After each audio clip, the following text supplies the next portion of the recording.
आपण हठयोग प्रदीपिका या ग्रंथामधील प्रथम उपदेश म्हणजे हठयोगाचं प्रथम अंग पाहत होतो. त्यानुसार हठयोग प्रदीपिकेची आपण प्रस्तावना पाहिली. प्रस्तावनेनंतर योग्यांचा उल्लेख, मंगलाचरण झालं. तदनंतर योगाची, हठयोगाची गुह्यता, गोप्यता, गूढता किती महत्वाची आहे हे सांगितलं गेलं. त्यानंतर हठयोगाच्या साधनेसाठी मठिका किंवा मठ निर्माण करण्यासाठी ठिकाणाची व्यवस्था सांगितली गेली. त्या ठिकाणाच्या व्यवस्थेच्या नंतर हठयोगाचं प्रथम अंग म्हणजे काय आहे तर आसन सांगितलं गेलं आणि त्या आसनाचा अभ्यास, योगाचा अभ्यास गुरु उपदिष्ट मार्गाने करायचा आहे असं सांगितलं. त्यानंतर 2 प्रकारच्या परंपरा सुद्धा सांगितल्या. वसिष्ठादेश मुनिभिर अंगीकृतान्यासनानि पठ्यन्ते कानि चिन्मया. मुनी परंपरा, त्याच्यावर योगी परंपरा सांगितलं. त्याच्या अगोदर हे पण सांगितलं होतं एक विषय राहिला, म्हणजे साधक तत्व बाधक हा विषय हे झाला होता. बाधक तत्व अगोदर सांगितली, त्यानंतर साधक तत्व सांगितली, त्यानंतर हठयोगाच्या अंगाला सुरुवात केली. हे कशासाठी सांगतोय माहितीये का? लक्षात ठेवण्यासाठी. संगती एका पाठोपाठ काय आहे असा जर विषय म्हणजे डोळे झाकून आपल्याला सांगता आलं पाहिजे, आठवून असलं पाहिजे. म्हणजे यूजीसी नेट सारख्या परीक्षेमध्ये अंदाज करता येतो आपल्याला की कशाच्या नंतर काय सांगितलंय. ते तुम्ही असं रिव्हिजन केल्यामुळे उपयोगाला येईल सर ते खूप. ते असं करता येतं की सुरुवातीला मंगलाचरण केलं म्हणलं की मंगलाचरण आठवतं कुणाचं केलं. त्यानंतर काय आहे बाबा योग्यांचा उल्लेख केला, 32 योग्यांचा. आता डोळे झाकून मी सांगतोय बरं का. त्यानंतर पुन्हा काय सांगितलं? हठयोगासाठी मठाचं निर्माण करण्याचं सांगितलं. त्यानंतर साधक बाधक तत्व सांगितली, गौप्यता सांगितली. त्यानंतर साधक बाधक तत्वाच्या नंतर गुरुपनिदिष्ट मार्गाने योग साधन करण्याचं सांगितलं. त्यानंतर हठयोगाचा अंग पहिला आहे सांगितलं. मग पहिल्या अंगामध्ये मग आसन आहे आणि त्या आसनामध्ये पहिलं आसन काय आहे? स्वस्तिकासन. कशामुळे स्वस्तिकासन? तर स्वस्ती म्हणजे मंगल आहे, स्वस्तिक हे मंगलाचं प्रतीक आहे. सुरुवातीला स्वस्तिक चिन्ह केलं जातं पूजा पाठामध्ये, कशामध्येही बरं का, पूजेमध्ये. अशा प्रकारे स्वस्तिकासन पहिलं आहे हे लक्षात राहतं. त्यानंतर काय आपण आपापलं एक कर्म निश्चित करायचा, आठवण ठेवण्याची एक युक्ती करायची, त्यामुळे अवघड जाणार नाही. ठीक आहे, चला विषयावरती येऊ आपण. तर हठस्य प्रथमांगत्वाद आसनं पूर्वमुच्यते कुर्या तदासनं स्थैर्यं आरोग्यं चांगलाघवम. हठयोगाचं प्रथम अंग हे आसन आहे आणि म्हणून ते आसन अगोदर केलं पाहिजे, सुरुवातीला केलं पाहिजे असं सांगितलं. आणि त्या आसनाच्या अभ्यासाने स्थैर्यम आरोग्यम च लाघवम हे प्राप्त होतं सांगितलं. परंतु आपण असंही निश्चित केलं होतं थेरपीच्या अनुसार, उपचारात्मक दृष्टिकोनातून किंवा योगिक परिणाम कसे जाणवतात, योग साधनेचे परिणाम, तर त्यानुसार आपण पाहिलं. आणि रोग होण्याची सुद्धा पद्धती अशीच आहे की अगोदर शरीरात फॅट किंवा लठ्ठपणा व्हायला लागतो, म्हणजे लघुता नष्ट होते आणि गुरुता येते, जडता येते. त्यानंतर मग काय व्हायला लागतं? आरोग्य जायला लागतं. आरोग्य नष्ट झालं की स्थैर्यही नष्ट होतं. मग आता योगामध्ये तसंच होईल. मग योग साधना करण्याने अगोदर काय जाईल? लघुता जाईल. लघुता गेल्याने आरोग्य प्राप्त होईल. आरोग्य प्राप्त झालं की शारीरिक, मानसिक आणि आध्यात्मिक स्थिरता प्राप्त होते असं आपण सांगू शकतो.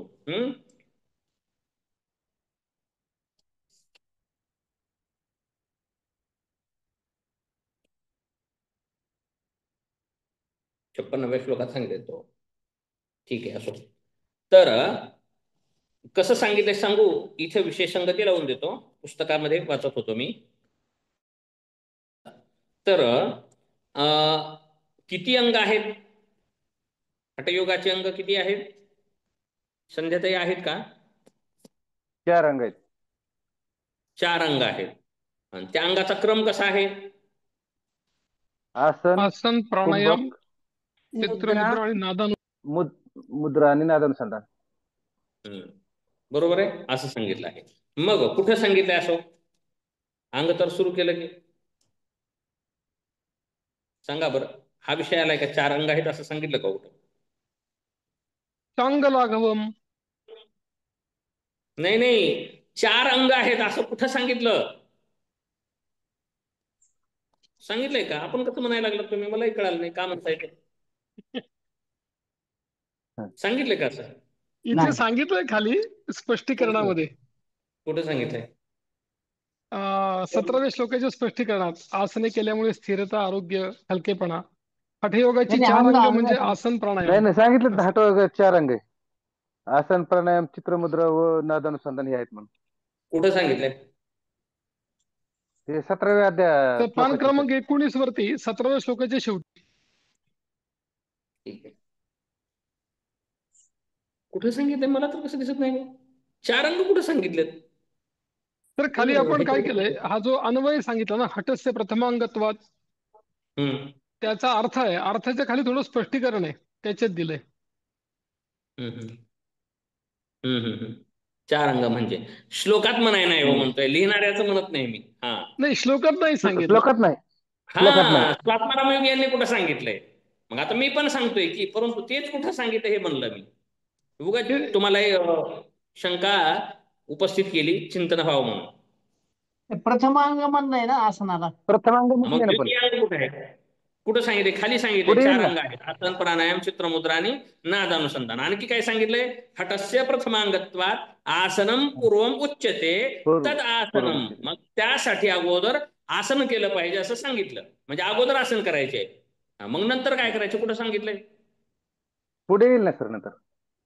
पुढे कसं येईल मग? असं नाही तर अजून ते नाही सांगितलं. हे सांगायसाठीच म्हणलं होतं. असं तर नाही की सांगा, देवकुळे असं मला देवकुळे आवडत नाही. काकांनी सांगितलं. हा, देवकुळेंनी सांगितलंय, अर्थ करणाऱ्यांनी सांगितलंय. ते स्वात्माराम योगी यांनी नाही सांगितलं. तर स्वात्माराम योगी यांनी कुठं सांगितलंय मला हे सांगायचं होतं. जाऊ द्या. हा स्वात्माराम योगी यांनी प्रथम उपदेशाच्या 56व्या श्लोकामध्ये बघा आता. बघता का? 56वा श्लोक हो सर. हो बघतो त्यांच्याकडे की. आहे ते बघा, पटकन हो काढा. आहे. काय आहे? अभ्यसेनाडी शुद्धीम मुद्रादि पवन क्रियाम आसनम कुंभकम चित्रम मुद्राख्यम करणम तथा. अथ नादानुसंधानम अभ्यासानुक्रम हटे. अलग लक्षात? असं पूर्ण श्लोक असा आहे. म्हणजे एक अंग उरलं ना. तथा म्हणलंय म्हणजे आणखी. हा हा. आसनम पुढे सांगितलं. कुंभकम चित्रम मुद्राख्यम करणम तथा अथ नादानुसंधानम अभ्यासानुक्रमो हटो. अभ्यासून क्रमो हटे. बरोबर बरोबर. आहे? हो हो सर. हा, म्हणजे इथं सांगितलं आहे, आपल्याला लक्षात यावं. अलग लक्षात? म्हणजे अगोदर आसन सुरू केलंय आणि नंतर 56व्या श्लोकात सांगितलं गेलेलं आहे. पुढे सर ठोसर सर हो सर. सांगितलं गेलंय, पण पुढे सांगितलंय क्रम. हा, अभ्यासान अनुक्रमे, बरं का, अनुक्रमाने, क्रमाने असा विषय आलेला आहे. म्हणूनच इथं 17व्या श्लोकामध्ये सांगितलं की हटस्य प्रथमांगत्वात आसनम पूर्वम उच्यते कुर्यात तदासनम स्थैर्यम आरोग्यम च आरोग्यम च अंगलाघवम हे प्राप्त होतं असं सांगितलं. तदनंतर वसिष्ठादी मुनी सांगितले. त्यानंतर पहिलं आसन सांगितलं, स्वस्तिक आसन सांगितलं. तर ते आसन होतं जानुर्ओरंतरे कृत्वा, जानुर्ओरंतरे सम्यक कृत्वा पादतले उभे ऋजुकायः समासीनः स्वस्तिकम तत्प्रचक्षते. यात आसनाला स्वस्तिक आसन आहे म्हणतात असं सांगितलं गेलं. त्या 2 पद्धती सुद्धा आपण सांगितल्या होत्या. तदनंतर 20वा श्लोक सव्वे दक्षिण गुल्फम तो पृष्ठपार्श्वे नियोजयेत दक्षिणेपि तथा सव्यम गोमुखम गोमुखाकृती.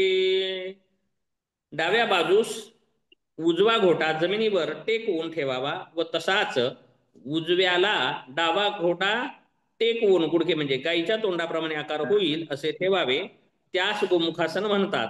यात गुडघ्यावर गुडघा येतो व त्यामुळे तो आकार गाईच्या तोंडाप्रमाणे दिसतो. घोटे जमिनीवर टेकतात. त्यात प्रथम कोणता टेकवायचा हे ठरवून हे आसन दोन्ही बाजूने करता येते. आता माहिती आहे सर्वांना, योगाभ्यास असणाऱ्यांना. आणि मी फोटो पण टाकलेत बरं का, ग्रुपवरती टाकलेत ना याचे PDF. त्यामध्ये देवकुळेंच्याच पुस्तकातील फोटो टाकलेत मी. बरोबर आहे ना? टाकलेत फोटो. तर त्यामुळे ते तुम्ही हो पाहू शकता. हो. तर कसं स्वस्तिक गोमुखासन करत असताना गुडघ्यावरती गुडघा येतोय बरं का, आणि त्या गुडघ्यावर गुडघा येण्याला त्यांनी म्हटलंय तिथे गोमुखासारखी स्थिती होते म्हणे. गोमुखाकृती दक्षिणेपी तथा सव्यम. गोमुखम गोमुखाकृती, गोमुखाची आकृती कुठे होते म्हणून तर गुडघ्याच्या ठिकाणी म्हटले. कसं होते त्यांना माहिती, परंतु त्याप्रमाणे स्थिती होते म्हणून याला गोमुखासन म्हटलेलं आहे. गोटे जमिनीवर टेकतात. परंतु आता काय करायचंय, कोणतं अगोदर घ्यायचंय, कोणतं म्हणजे अगोदर डावीकडून करायचंय का उजवीकडून करून, म्हणजे डावा गुडघा अगोदर आला पाहिजे आणि त्याच्यावरती उजवा गुडघा आला पाहिजे, असंही करता येईल पहिल्यांदा. आणि तदनंतर कसं करायला पाहिजे, मग पुन्हा उजवा गुडघा खाली आला पाहिजे आणि वर डावा गुडघा आला पाहिजे. आलं लक्षात? म्हणजे अगोदर कसं करायचं हे देवपुढे सांगतात की कसंही करा तुमच्या मनावरती, अगोदर कोणताही घ्या परंतु दोन्ही बाजूनी करता येतं. ठीक आहे, म्हणजे खालीवरी गुडघा करून किंवा पायामध्ये बदल करून अशा प्रकारे करता येतं. हे गोमुखासन सांगितले. पहिलं आसन काय होतं, मग पाठ करण्याची युक्ती सांगते. स्वस्ती, स्वस्ती, मंगल पहिलं, लगेच गाय गोमुख बरोबर आहे, लगेच गोमुख सांगितलंय. हिंदू धर्मामध्ये गाईलाही पवित्र मानलं गेलेलं आहे, गाईला श्रेष्ठ मानलं गेलं आहे, त्यामुळे ते गोमुख आसन झालं. आणि तदनंतर वीरासन सांगतात. आता वीरासन, गोमुखासन झालं का? झालं. एकं पादमथेकस्मिन् विन्यसेत् दूरुनि स्थिरम् इतरस्मिंस्तथा चोरुं वीरासनमितीरितम्. एका पायावर मांडी मोडून बसावे, नंतर दुसऱ्या पायावर त्याच प्रमाणे बसून मांडी उभी ठेवल्याने वीरासन निर्माण होते, सिद्ध होते. वीरासन ही माहिती आहे, बघितलंय का फोटो पण सर्वांनी? हनुमानासारखं बसायचं. हा, मग ते बघून घ्या, जे नाही ते बोलू शकतात बरं. अगोदर काय करायचं आहे, पालथी मांडी घालून बसायचं आहे, बरोबर आहे, असंही चालेल. त्यानंतर एक पाय उभा करायचा आहे, समोरचा पाय समजा उजवा जमिनीवर टाकवायचा आहे तळवा, आणि इकडच्या डाव्या पायाचा गुडघा जमिनीवर राहील, असं अर्ध वज्रासनाच्या स्थितीसारखं. एक पाय वज्रासनाच्या स्थितीत राहील आणि एका पायाने उभं राहायचे, तळवा जमिनीवरती टेकवायचा आहे आणि हात समोरच्या बाजूला करायचे, किंवा यातही थोडस प्रगती करून कमरेतून वाकून, याला आणखी कसं करता येतं, कमरेतून वाकून पाठीमागे सुद्धा झुकता येतं अशा प्रकारे, किंवा हनुमानासनही म्हणतात, म्हणजे समोर गदा धरल्याप्रमाणे असं करता येतं. किंवा आणखी कशी स्थिती असेल तर वीरभद्रासन, अश्वसंचालनासारखी सुद्धा थोडीशी स्थिती येते, बरोबर आहे ना? हो सर, अश्वसंचालन, बरोबर, अशी अश्वसंचालन, पायाची स्थिती येते. अश्वसंचालनासन जे आपण सूर्यनमस्कारामध्ये करतो, तीनची अशी स्थिती, अशी पायाची स्थिती येते. ठीक आहे, पुढे गोमुखा, आधी स्वस्तिकासन, गोमुखासन, तदनंतर वीरासन, आणि त्यानंतर सांगतात कुर्मासन. कुर्मासन, गुदम निरुद्ध्य गुल्फाभ्याम व्युत्क्रमेण समाहितः कुर्मासनं भवेदिति इति योगविदो विदुः. गुदम निरुद्ध्य गुल्फाभ्यां व्युत्क्रमेण समाहितः कुर्मासनं भवेदिति इति योगविदं विदुः. भवेद एतद म्हणण्यामध्ये चुकलं, भवेद एतद बरं का, कुर्मासनम भवेद एतद इति योग विदो विदुः, असं विग्रह करायचा. शब्दाचा विग्रह कसं करायचा, कुर्मासनम भवेद एतद, भवेद एतद असं कुर्मासन होतं, भवेद म्हणजे होतं, एतद अशा प्रकारे कुर्मासन होतं. आणि इति योग विदो विदुः म्हणजे इति म्हणजे असं, अशा प्रकारे योगाचे जाणकार, योगाचे विद्वान सांगतात, असं या श्लोकाचा अर्थ आहे. योग जाणणारे योगी दोन्ही पायांचे घोटे जमिनीवर आतून पसरवून गुदद्वार जमिनीवर टेकून स्थिर झालेल्या स्थितीस कुर्मासन असे म्हणतात. कुर्मासन कळालं? याच्याबद्दल आता थोडंसं पाहूयात, कसं करायचं आहे. ब्रह्मचर्य आसनासारखं. ब्रह्मचर्य आसन माहिती आहे, ते पण माहिती नाही, बरोबर आहे. आपण वज्रासनामध्ये बसतो, वज्रासन तर सर्वांना माहिती आहे. आलं लक्षात का? याला वज्रासन. ब्रह्मचारी हो येत म्हणतात येत म्हणतात. लक्षात येत. ब्रह्मचर्य आसन माहितीये का? हा, ब्रह्मचर्य हो. आसनासारखं पायाची स्थिती आहे. गुडघे जवळच असतील, मात्र टाचा या मांड्याकडल्या बाजूला असतील, कुल्ह्याकडल्या बाजूला असतील, आणि शरीराच्या विपरीत उजवा पंजा किंवा ते बोट हे उजव्या बाजूला असतील आणि डाव्या पायाचे बोट डाव्या बाजूला असतील. म्हणजे आणि मध्यभाग जो आहे गुद तो जमिनीवरती टेकवायचे, म्हणजे दोन्ही पायाच्या मध्ये, बरं का, पायावर बसायचं नाही. आलं ना लक्षात? अशी स्थिती आहे. फोटो तुम्ही पाहून घ्या आणि आपण हे कृती प्रॅक्टिकली घेऊयात. आपण ह्या रविवारी घ्यायचं का? या रविवारी वाटलं तर आपण सकाळी प्रॅक्टिकल घेऊयात. या आसनांची माहिती इतर ग्रंथ मी ठेवलेले आहेत. वसिष्ठ संहिता घेतलेली, योगकांड, हटप्रदीपिका, हिरण्य संहिता वगैरे बाकीचे सगळेच हटरत्नावली आहे. ग्रंथ घेऊन मी एक एक आसन शिकवण्याच्या अनुसार समजवण्यासाठी पण तयारी करतोय. तसं वेगवेगळ्या ग्रंथातील कसं आहे, वाटलं तर आपण ते थेरी पण लिहून घेऊ शकतो. म्हणजे एकाच वेळेस आपण इतर ग्रंथाचा सुद्धा अभ्यास एकत्र होईल. आपण हे 15 आसन एकत्र होऊ द्यावं वाटलं तर. 15 आसन झाल्याच्या नंतर सगळे आसन एकत्रित करूयात. ठीक आहे, असं करता येईल प्रॅक्टिकलचं. तात्पुरतं आपण आता वाचून घेऊयात. काही शंका असेल तर विचारू शकता. बरं का, संस्कृत पाठच व्हावं लागतं असं अर्थ नाही बरं का. कारण संस्कृत मध्ये असं सांगितलंय अशाला असंच नाही. आपल्याला अर्थ पाहून सुद्धा, किंवा कृती आपल्याला क्रमाने अर्थाने जशी कृती कळते असं जरी समजलं तरी बस झालं बरं का. बाकीच्यांना संस्कृत म्हणून खूप टेन्शन येतं, तसं संस्कृतचं टेन्शन नका घेऊ. आपण संस्कृत मध्ये वाचतोय तर काही विद्यार्थी जे कॅमेरा बंद करणारे आहेत, कॅमेरा बंद करून असतात पण घाबरून असतात की संस्कृत मध्ये सांगितलेलं आहे, म्हणजे हेच क्रम असा आपल्याला कळायला पाहिजे काय की संस्कृतच्या वाचनाचा, त्यातूनच काही कळतं का? हे असं काही नाही. फक्त आपल्याला संस्कृत वाचनाची सवय व्हावी आणि श्लोक जर पाठ झाला किंवा अंदाजे थोडा जरी स्मरणामध्ये राहिला तर पाठांतर व्यवस्थित होतं. म्हणजे स्पर्धा परीक्षा UGC नेट सारख्या देता येतात.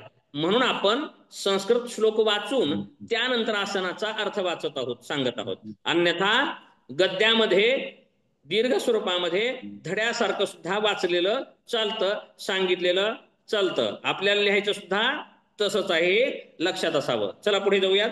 आता काय सांगितलं? पहिलं स्वस्तिकासन, परत एक असंच वापस यायचं. परत स्वस्तिकासन, गोमुखासन, वीरासन आणि कुर्मासन. या स्थितीला कुर्मासन सांगितलेलं आहे. आता कुर्मासनाच्या नंतर आता पद्मासन सांगत आहेत. आता पद्मासन. पद्मासन का कुक्कुटासन नाही, काय सांगतात? कुक्कुटासन. कुक्कुटासन. कुक्कुटासन. पण कुक्कुटासनात जाण्यासाठी अगोदर काय करायचं हे पहा. हेही प्रश्न आलता, UGC नेटला आला होता बरं का.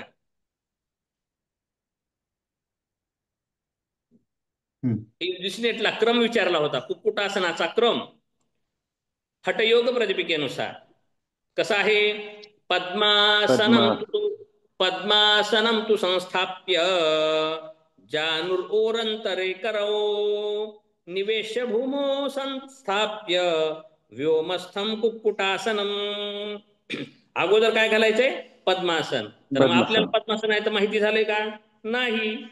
पद्मासन इथं सांगितलं गेलंय का अगोदर? नाही. परंतु एकत्रित्या आपल्याला सगळे आसन पाहिल्यानंतर आपल्याला कळून येईल. तर नंतर शेवटी कधी सांगितलेलं आहे? श्लोक बघा लगेच, ज्यांच्याकडे पुस्तक आहे ते लगेच पद्मासन आपण सांगूया. पद्मासन कितवा श्लोक आहे? 44वा. बरोबर आहे ना? चला स्क्रीनवरती पण घेतो. ज्यांच्याकडे पुस्तक नाही त्यांच्यासाठी स्क्रीनवर घेतोय. वापस यायचंय बरं आपल्याला. 44वा श्लोक. वामोरूपरि दक्षिणं च चरणं संस्थाप्य वामं तथा दक्षोरूपरि पश्चिमेन विधिना धृत्वा कराभ्यां दृढम् अंगुष्ठो हृदये निधाय चिबुकं नासाग्रमालोकयेत् एतद्व्याधि विनाशकारी यमिनां पद्मासनं प्रोच्यते. वामोरूपरि दक्षिणं च चरणं संस्थाप्य वामं तथा दक्षोरुपरि पश्चिमेन विधिना धृत्वा कराभ्यां दृढम् अंगुष्ठौ हृदये निधाय चिबुकं नासाग्रमालोकयेत् एतद्व्याधि विनाशकारी यमिनां पद्मासनं प्रोच्यते. पद्मासन तर सर्वांनाच माहिती आहे. डाव्या पायाच्या मांडीवर उजवा पाय ठेवावा व डावा पाय उजव्या मांडीवर ठेवून दोन्ही हातांनी मागून दोन्ही पायांचे अंगठे धरावेत व हनुवटी हृदयावर ठेवावी व दृष्टी नाकाच्या शेंड्यावर ठेवून बसावे. या स्थितीस पद्मासन म्हटले आहे. याचे अभ्यासो म्हणतात की हे आसन अनेक व्याधींचा विनाश करणारे आहे. हा सुद्धा या प्रश्नाला होता. यावर सुद्धा UGC नेटला प्रश्न आला होता बरं का. व्याधी नष्ट करणार व्याधी घालवणार आसन खालीलपैकी कोणते आहे असं आलं होतं. मग त्यामध्ये काही इतर संतुलनात्मक वगैरे आसन चांगले चांगले आले होते. म्हणजे व्याधी आहेत निवारण करण्यासारखं आहे वाटायसारखं. पद्मासनाला आपण विचारच करत नाही. पद्मासन आपण काय म्हणतो पूर्ण पात्रे सर, हे ध्यानात्मक स्थितीचं आसन आहे, प्राणायाम करण्यासाठीचं आसन आहे. याच्याबद्दल कोणीच कधीही सांगत नाही. बरोबर आहे ना? हो सर. उपचारात्मक कोणी सांगत नाही ना? नाही ऐकलंच नाही कधी. ऐकलंच नाही. मलाही तसंच झालं होतं म्हणून तर म्हणलं ना, मला पण झालं होतं. मी पण विचार केला पद्मासन पण दिले पर्याय, हे चुकीचा पर्याय म्हणलो. परंतु आम्ही ते चुकीचे ठरलो. अपेक्षित होतं पद्मासनच हे व्याधी निवारण करणारं आसन आहे असं सांगितलं होतं. मग म्हणजे पहिली आन्सर की येते त्यानंतर पाहिलं, अरे गडे म्हणलं असं कसं चुकलं, पद्मासन आलंय व्याधी विनाशकारी. मग नंतर पाहिलं तर कळालं की हठयोग प्रदीपिकाकारांनी स्वामी स्वात्मारामांनी पद्मासनाला म्हटलेलं आहे व्याधी विनाशकारी. पुन्हा कळालं, आता पाठच झालं मग. तर त्यामुळं हे आसन उपचारात्मक सुद्धा आहे हठयोग प्रदीपिकेनुसार. कारण आपण आसनांचं काय पाहायचं म्हटलं होतं, एक आलेख केला होता बघा. काय होतं? कृती, त्यानंतर परिणाम. एक होती कृती क्रम कृतीचा, त्यानंतर होते दुसरे परिणाम. तर परिणाम कसे पाहिले होते आपण? लाभ, प्रक्रिया आणि प्रभाव, शारीरिक बोला की. शरीरेतर आणि शारीरिक. पुन्हा पुढे कसं पाहिलं होतं? आणखी तुम्हाला लिहायला सांगितलं होतं प्रत्येक आसनाची माहिती. प्रक्रियात्मक, प्रभाव, प्रक्रिया. आता प्रभाव सांगा. प्रभाव अंतर्गत 3 गोष्टी होत्या, 3 घटक होते प्रभाव अंतर्गत: शारीरिक, मानसिक आणि उपचारात्मक. शारीरिक, मानसिक आणि उपचारात्मक. हो. तर अशा प्रकारे प्रत्येक आसनाचं आपल्याला एकत्रित करायला पाहिजे. हे झालं आपलं पद्मासन. आपण येऊयात बाजूला, आता वापस येऊयात. म्हणजे पद्मासन सांगितलेलं आहे असं गृहीत धरून, पद्मासन सांगितलेलं आहे असं गृहीत धरून इथे स्वात्माराम योगी 23व्या श्लोकामध्ये कितव्या आसनाला? 4थ्या. पहिलं स्वस्तिकासन, 5. दुसरं गोमुखासन, तिसरं वीरासन, चौथं कुक्कुटासन. कुर्मानंतर कुक्कुटासन. मग हे कुक्कुटासन सांगत आहेत. आता कितवं आहे? 5वं. ठीक आहे. 5वं आसन कुर्मासन आहे. तर या 5व्या आसन कुर्मासनाची कृती सांगत असताना, प्रक्रिया सांगत असताना सुरुवात कुठून केलेली आहे? मग हे पण प्रश्न आलता म्हणलं मी तुम्हाला. एक पद्मासनाबाबत रोग निवारणकारी असा आला होता आणि एका वेळे ह्याचा क्रम पण सांगितला होता. पर्याय होते सर असे की पद्मासन घाला, दुसरं हे, तिसरं ते, असं. पण मिक्स असतात पर्याय, क्रमाने असं नसतात, आपण निवडायचं असतं. तर प्रत्येकाने काय केलं? सुरुवातीला दंडस्थितीमध्ये आपण सगळे आसन असेच करतो ना, सगळे आसन असेच करतो आपण. बैठक स्थितीतील आसनाला आपण दंडासन स्थितीपासून सुरू करतो. बरोबर आहे? दंडासन म्हणजे कळालं ना? दंडासनापासून सुरू करतो आपण. दंडासनापासून सुरू करतो. हो. आणि विपरीत शयनामधले मकरासनापासून म्हणता येईल. आणि शवासनापासून शयन स्थितीमधील, अशा प्रकारे आपण करत असतो नियोजन. परंतु हठयोग प्रदीपिकेनुसार म्हटलेलं आहे, त्यामुळं इथे कुठून सुरुवात केलेली आहे हे लक्षात घेण्याची गोष्ट आहे. कृती, प्रक्रिया म्हणलं होतं मी. लक्षात ठेवायचं आपल्याला काय? प्रक्रिया. प्रक्रिया काय मग? पद्मासनम तू संस्थाप्य, म्हणजे इथं काय करायचंय? पद्मासन घालायचंय शब्दात, एकाच शब्दात पद्मासन. म्हणजे पद्मासनाची कृती कशी आहे आपण पाहिलं. म्हणजे डावा हा पाय उजव्या मांडीवर, उजवा पाय डाव्या मांडीवर, अशी स्थिती पायाची घातली पाहिजे. आता कळालं. म्हणजे इथून आता कुक्कुटासन सुरू झालं. म्हणजे स्वात्माराम योगी यांनी कुक्कुटासनात जाण्याची कृती, प्रक्रिया पद्मासनापासून सुरू केलेली आहे. हे लक्षात घेण्यासारखी सूक्ष्म गोष्ट आहे, लक्षात ठेवण्यासारखी. मग पद्मासनावर बसावे. बसल्यानंतर आता काय करायचंय? मग पुन्हा पद्मासन घातल्यानंतर काय होतं पद्मासनाच्या स्थितीमध्ये? तर पाय खूप जवळ जवळ आलेले असतात. आता ज्यांचा जाड आहे, फॅट आहे, मास जास्ती आहे, त्यांच्या पायामध्ये अंतर उरणार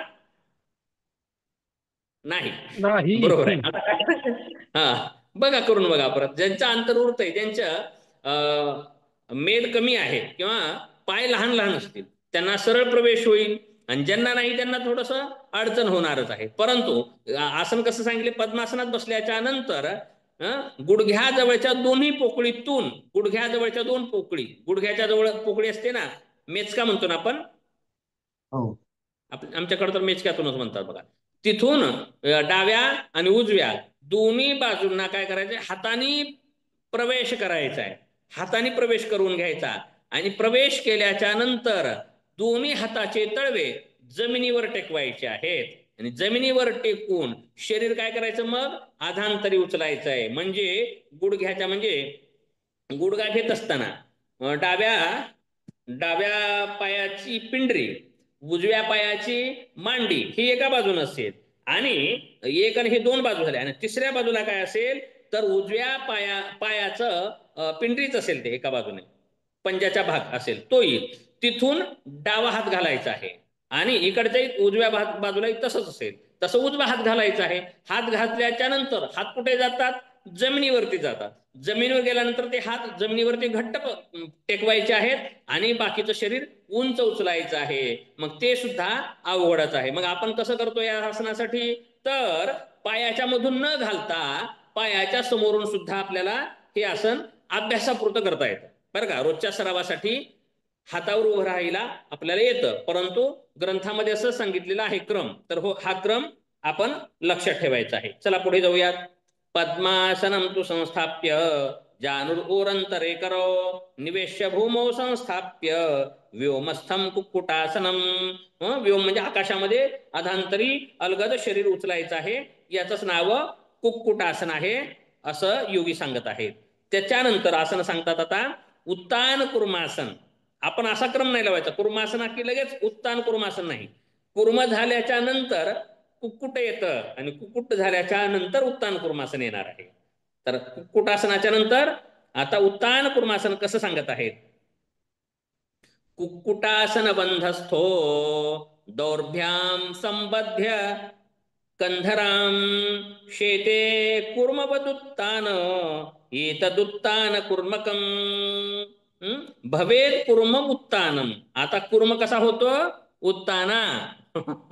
उत्तान म्हणजे पाठीवर पडतो. कुर्म म्हणजे काय? आधी कासव. आधी अगोदरचं असं होतं कासवासारखी स्थिती, कासव. परंतु कसं कासव? पालथं म्हणजे ते चलतं ना नैसर्गिक स्थितीमध्ये त्याच्या, असं कासव होतं ते. आणि आता हे कासव कसं होतं?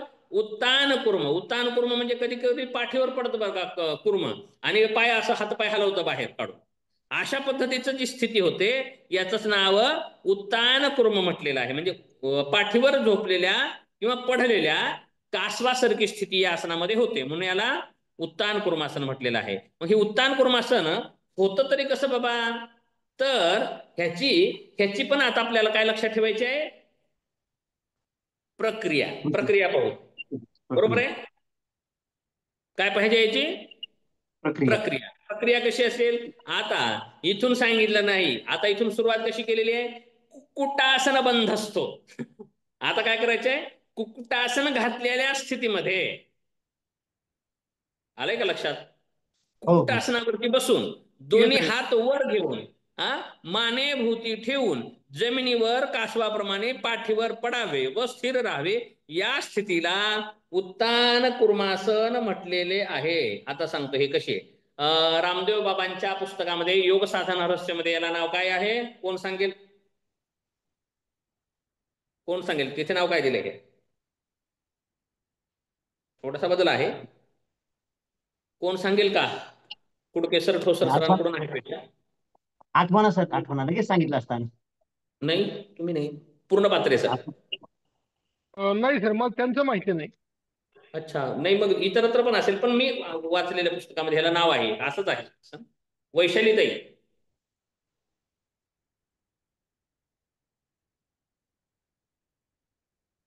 वैशालीताई, रुपालीताई, ऋतुजाताई, हा मंदाडीताई, तुम्ही प्रॅक्टिकल करता चांगलं. कोण सांगेल का?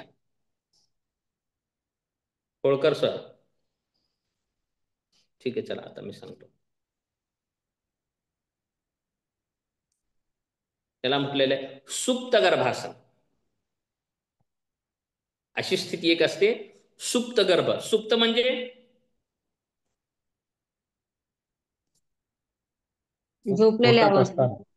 झोपलेल्या किंवा झाकलेला आपण म्हणूयात आपण त्याला. म्हणजे आता गर्भ म्हणजे पोट दिसत नाही आता इथे, बरं का? पोट म्हणून याला सुप्त गर्भासन सुद्धा नाव तिथे दिले. काय अर्थाने दिले त्यांना माहिती, परंतु सुप्त गर्भासन नावाने सुद्धा आसन हे केलं जातं, लक्षात असावं बरं का? म्हणजे सुप्त गर्भासन म्हणतात. आणि याला तिथं काय म्हटलेलं आहे? तर उत्तन कुर्मासनाला पण गर्भासन म्हणतात ना? कसलं गर्भासन? उत्तन कुर्मासनालाही गर्भासन म्हणतात. नुसतं गर्भासन अय्यंगार म्हणतात. अय्यंगार पद्धतीमध्ये. म्हटलं. हा, अय्यंगार पद्धतीमध्ये साधारण. ठीक आहे, ठीक आहे. मग असं लक्षात ठेवायचं आपल्याला. अलग लक्षात मी काय म्हणतोय, हे सामान्य नावं सामान्यपणे स्थिती कळते सुद्धा. फक्त क्रम कृती नावामध्ये भेद किंवा कृतीमध्ये भेद हे आपण लक्षात घ्यायचं आहे सगळ्या परंपरांचा. ठीक आहे, तर आता ह्याची कृती पाहूयात आपण. आता या आसनाचं प्रक्रिया कशी आहे योजनाताई? तर कुक्कुटासन बंध असतो. म्हणजे हे आसन आता कुठं करायचे? कुक्कुटासनापासून सुरुवात करायची. मग अगोदरचं कुक्कुटासन कसं सुरू झालं? पद्मासनापासून संस्थाप्य, पद्मासनापासून. म्हणून स्वात्माराम योगी यांनी असं केलं की असं नाही सांगितलं नाव सोपे होतात गडे घ्यायला, कुर्मासन, उत्तान कुर्मासन, असं नाही केलं. कृती अनुसार क्रम लावलेला आहे, लक्षात असावं. आलं लक्षात? कृती सोपी व्हावी, क्रम कृतीचा सोपा जावा, प्रक्रियेचा, अशी सोय लावलेली आहे. मग अगोदर आपल्याला कुक्कुटासन सांगितलं, पण पद्मासन नाही सांगितलं. मात्र आधी पद्मासन सांगायला पाहिजे होतं. मग पद्मासन झालं की पद्मासनाच्या पुढे लगेच कुक्कुटासन सांगायला पाहिजे होतं. पद्मासन, कुक्कुटासन की लगेच उत्तान कुर्मासन असं सांगायला पाहिजे होतं. परंतु इथे तसं सांगितलं गेलेलं नाही. का सांगितलं गेलेलं नाही बरं का? हे त्यांच्या लक्षात आहे, हे लक्षात आहे माझ्या, बरं का? लक्षात होतं तरी सुद्धा इथे नाही सांगितलं. कारण प्रमुख पाहुण्यांचं भाषण शेवटी होतं. अध्यक्षीय समारोप भाषण शेवटी होतं ना. अध्यक्षांचं भाषण कधी होतं? शेवटी होतं, समारोपाचं भाषण होतं. त्यांच्यानंतर कोणी भाषण करत नाही. तशाच प्रकारे 4 आसनांना उपनिषदामध्येही मुख्य म्हटलेलं आहे. 4 आसनं कोणती आता सांगा? 4 आसनं मुख्य सांगितले. सिद्धासन, स्वस्तिकासन, सिंहासन, पद्मासन. पद्मासन. दुधगावकर सर आहेत ना? सिद्धासन, पद्मासन, स्वस्तिकासन, नाही भद्रासन. भद्रासन. भद्रासन. हा भद्रासन हो.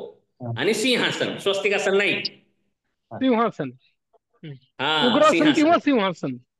सिंहासन. तर आता कळालं, सिद्धासन, पद्मासन, भद्रासन आणि सिंहासन, हे 4 आसनं उपनिषदामध्ये मुख्य सांगितलेले आहेत. अनेक उपनिषदामध्ये हेच आसनं ध्यानात्मक आहेत, साधनेस मुख्य आहेत असं सांगितलंय.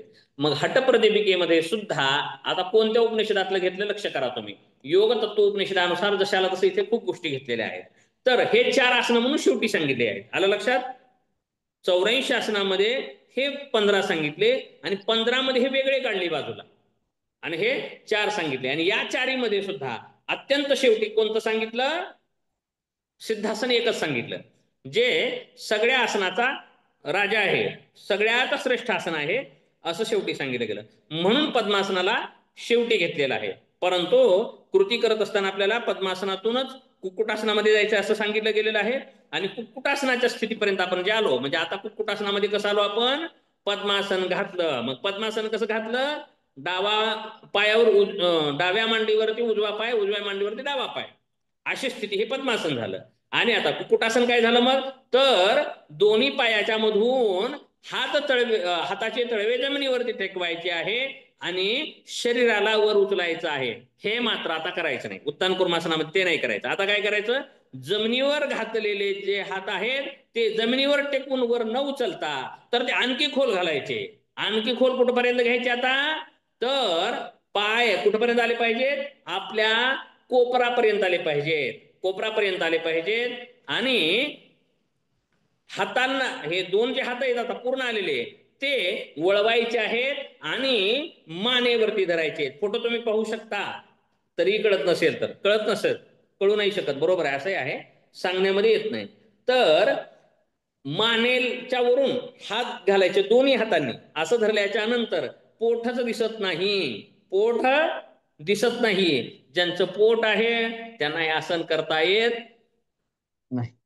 नाही, बरं का? ज्यांना आता पोटच नाही, जर फॅट जास्ती आहे, जाड जास्ती असतील, ज्यांचे पाय, पिंढऱ्या, मांड्या किंवा हात सुद्धा जाड असतील, त्यांना काय येणार नाही? आधी तर पद्मासनच येणार नाही. पहिलं काय येणार नाही? पद्मासन येणार नाही. मग पद्मासन येत नाही म्हणून काय करणार? अर्ध पद्मासन करणार. आता पद्मासन येत नाही म्हणून कुक्कुटासन येणार का? येणारच नाही. मग ठीक आहे, काही जणांना नुसतं पद्मासन येतं, बरोबर आहे. फॅट जरी जास्त असतील, जाड असतील तरी सुद्धा काय होईल? पद्मासन करता येईल. परंतु हात दोन्ही पायाच्या मधून जाणार नाही, म्हणजे कुर्मासन येणार नाही, दुसरा प्रकार. आणि मग ठीक आहे, आता कुर्मासन आलं, कदाचित काहीतरी प्रयत्न करून कुर्मासन केलं बाबा, तर आता पोट राहिलं पाहिजे कमी. आलं लक्षात? म्हणतोय ते कळालं ना? बरोबर आहे का? प्रॉब्लेम हे आहेत आता पुढे. त्या पुढे आता पोट नसलं पाहिजे, त्यावेळेसच काय करता येईल? सुप्त गर्भासन करता येईल. नाही, सुप्त गर्भासन म्हणायचं नाही, काय म्हणायचंय? उत्तान कुर्मासन म्हणायचंय. उत्तान कुर्मासन, उत्तान कुर्मासन तेव्हा करता येईल. मग हे आपण काय करायचं? फक्त कृती पाठ करायची. ज्यांना येत नाही त्यांनी काय करायचं? कृती पाठ करायची, क्रमवार व्यवस्थित पाठ करायचं, बरोबर आहे? लिहिता आलं पाहिजे, समजवता आलं पाहिजे, करता आलं पाहिजे. आता मी हे सांगितलं म्हणजे मला आसनाचं काय माहितीये? क्रम माहितीये, पद्धती माहितीये, हे तरी आपल्याला येणं अपेक्षित आहे. प्रत्येकाला प्रत्येक आसन करता येणं असं अपेक्षित नाही, कारण वयाची मर्यादा असते, काही जणांची शरीराची मर्यादा सुद्धा असते. ठीक आहे? तर त्यामुळं आपल्याला आसन करून घेता आलं पाहिजे हे अपेक्षित आहे. कृती तरी आपल्याला समजली गेली पाहिजे, प्रक्रिया कळाली पाहिजे. तर प्रक्रिया कळालेली आहे, कळालेली नसेल तर त्यांनी काय करा? चित्र पहा. आणि चित्र पाहून जरी कळालं नसेल तर आपण ह्या आसनांचं प्रॅक्टिकल घेणार आहोत, मीच घेणार आहे प्रॅक्टिकल. ठीक आहे? तर आपण पुढे जाऊयात. फक्त शब्दाद्वारे या आसनाचं प्रक्रिया पाठ करून घ्या. कुक्कुटासनावरती बसून, पण सुरुवात आज लक्षात राहील वाटते तुम्हाला, हे मला पण चांगलं राहतंय आता UGC नेटला, बरं का? जेवढं मी अभ्यास करत नव्हतो तेवढं शिकवत असताना चांगला अभ्यास होतोय मला. आता हे आसनाबद्दल काही पण विचारू द्या, मला सांगता येईल. शिकवायचं म्हणून मी चांगला अभ्यास केलेला असतो. तर कुक्कुटासनाला पद्मासनापासून प्रारंभ करायचा आहे आणि उत्तान कुर्मासनाला कुक्कुटासनाच्या पासून सुरुवात केलेली असं समजून घ्यायचं आहे. ठीक आहे? सुप्त गर्भासन कळालेलं आहे असं समजून आपण पुढे जाऊयात. सुप्त गर्भासन नाही हो, उत्तान कुर्मासन. मला पाठ तेच झालेलं आहे. हे झालं उत्तान कुर्मासन. आता परत एकदा क्रम बघूयात.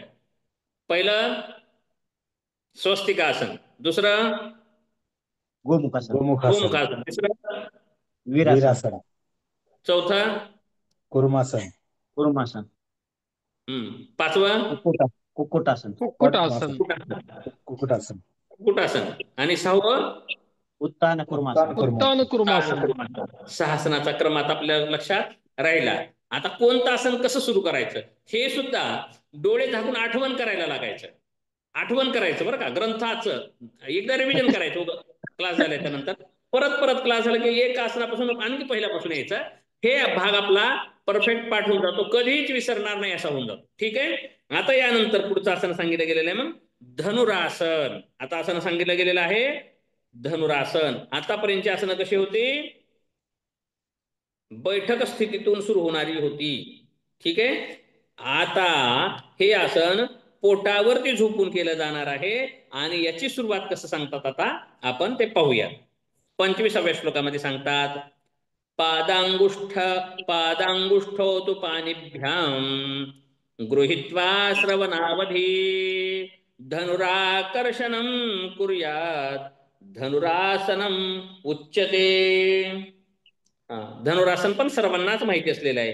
काय केलं पाहिजे, पोटावरती झोपून करायचे आपल्याला हे आसन. दोन्ही हातांनी सरळ दोन्ही पायाचे अंगठे पकडावेत व दोन्ही पायाचे अंगठे दोन्ही कानापर्यंत ताणून कानांना लावावेत. या स्थितीस धनुरासन म्हणतात. पाय लांब ठेवून एकेका कानास एकेका अंगठा लावण्याचा प्रघात रूढ आहे. हात बदलून डाव्या पायाचा अंगठा उजव्या कानास व उजव्या पायाचा अंगठा डाव्या कानास लावण्याचा प्रकारही रूढ आहे. आता हे मी आता जे सांगितलं पालथं झोपायचं हे आसन असेल का हो? हे आकर्ण धनुरासनासारखं आहे. धनुरासन. हा मी सांगितलं आपण कोणतं करतो, धनुरासन सर्वांना माहिती. हे ते असेल का? नाही. तर याला आकर्ण धनुरासन म्हटलेलं आहे. रामदेव म्हणे याला आकर्ण धनुष्टंकारासन असंही नाव आहे कदाचित कुठे तर ते पाहिजे बरं का. त्यामध्ये काही ठिकाणी असं केलं जातं की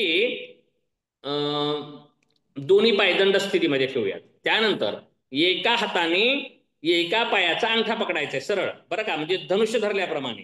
आणि दुसऱ्या पायाच्या अंगठ्याला घेऊन काय करायचं आहे, धनुष्याला असं बाण मारल्याप्रमाणे. थांबा मी ही सुरू करतो. कानापर्यंत ओढायचंय मागे. असं ओढाल्याप्रमाणे बरोबर आहे. तर ते दोरी खेचतात त्या ठिकाणी असा पाय घेतला पाहिजे आणि पायाला कानाला असं करायचं. हे झाली अशी, ह्याला धनुष्टंकारासन म्हटलेलं आहे. बरोबर आहे. परंतु इथं काय सांगितलंय, उजव्या पाय कानाला असंच आहे ना, अपोजिट लेग अपोजिट. तर त्यामुळं इकडचा पाय इकडच्या कानाला, इकडचा पाय इकडच्या कानाला, अशी स्थिती म्हणजे धनुरासन म्हटलेलं आहे. आलं लक्षात? ग्रंथोक्त धनुरासन कसं आहे आपल्याला, म्हणून आपला खूप वेळा चुका होतात बरं का, संभाव्य चुका होतात. यासाठी म्हणलो की ग्रंथ, कारण तिथे ग्रंथच प्रामाण्य आहे. आता कोणती शाखा कोणता अभ्यास कसं घेतात ते आपण नाही सांगू शकत. कारण हठयोग ग्रंथांमध्ये हठयोग प्रदीपिकेचं स्थान सर्वोच्च आहे. हठयोग ग्रंथांमध्ये हठयोग प्रदीपिकेचं स्थान हे सर्वोच्च आहे, सर्वात श्रेष्ठ आहे. त्यामुळे आपल्याला अगोदर याला विचारात घेतलं पाहिजे. त्यानंतर मग आता मला हे सांगायचंय तुम्हाला की आता हे धनुरासन, मग ते धनुरासन कोणी आणलं, कुठून आणलं, कसं आणलं हे पण आपल्याला पाहायचंय. नंतर आपण इथे थांबूया. ते आता आसन किती झालेत आपले? 7. 8 झाले तर धनुरासन 8वा. बरं 8वा कसं गेला? स्वस्तिकासन, गोमुखासन, वीरासन, वीरासन, 8वं धनुरासन, कुर्मासन, 8वं, कुर्मासनानंतर कुक्कुटासन, कुक्कुटासन, उत्तान कुर्मासन, धनुरासन 7. पण पद्मासन आपण नंतरचं आसन अगोदर सांगितलं होतं. आणखी हे क्रमाने आसनाच्या पद्मासन सांगितलेलं नाही असं बोललो होतो मी. आलं का लक्षात? पद्मासनापासून म्हणलं गेलेलं आहे आसन कुक्कुटासन, परंतु पद्मासन अगोदर नाही सांगितलं. हे आसनाचं क्रमही लक्षात ठेवा. ठीक आहे. परीक्षेच्या दृष्टिकोनातून मी सांगत होतो. परत प्रक्रिया पण प्रत्येक आसनाची लक्षात ठेवायची आहे. ग्रंथोक्त ग्रंथामध्ये सांगितलेली प्रक्रिया, कारण सामान्यपणे आपण योगाभ्यास करत असताना प्रक्रियेचा वेगवेगळ्या पद्धतीचा स्वीकार केलेला असतो. बरोबर आहे. प्रत्येकाचं वेगवेगळं करण्याची पद्धती आहे. आणि आधुनिक काळामध्ये तर साधनांचा वापर करून, भिंतीचा वापर करून, खुर्चीचा वापर करून, किंवा दाव्याचा, दोरीचा, कशाचा, झोक्याचा वापर करून असं केलं जातं. किंवा असं केलं की सोपं पडतं, अशा काही काही युक्त्या सांगत येतात सध्या. आताचे योगाभ्यास कसं सांगतात, युक्त्या, की असं केलं की हे ह्याच्यातून याच्यामध्ये जाता येतं, हे आसन केलं तर सोपं जातं. काही जण काय म्हणतात, पश्चिमोत्तानासन असं करता येत नाही. काय करायचं मग, पश्चिमोत्तानासन असं न करता काय करायचं, तर पाय वरती करून करायचं, असंही काही सांगतात. मग बरोबर हळूहळू आहे खाली ना. सरकायचं. रील्स बरोबर असं खूप वेगळे वेगळे सांगत आहेत. परंतु आपण ते करायला हरकत नाही, आपण शिकवायला हरकत नाही. परंतु शास्त्रोक्त कसं आहे, त्याचा क्रम, त्याची प्रक्रिया आपल्याला चांगली कळाली पाहिजे. ठीक आहे, त्यानंतरच आपण बदल करू शकतो त्यामध्ये. हे आपल्याला अपेक्षित हे आहे, ग्रंथोक्त अपेक्षित इथे असणार आहे. ठीक आहे, आपण थांबूया इथे. काही विचारायचं विचारू शकता. तर हे धनुरासन सूत्रानुसार तुम्ही सांगितलं तसंच आहे ना हे असं? हो. इथे दोन्ही पोटावर पायाने सांगितलं करायला. आकर्ण धनुरासन आहे थोडक्यात. हो, आकर्ण. आणि आपण जे समजा ह्याच्या धनुराकर्षण पोटावर झोपून ते करतो ते धनुरासन वेगळं आहे म्हणायचं.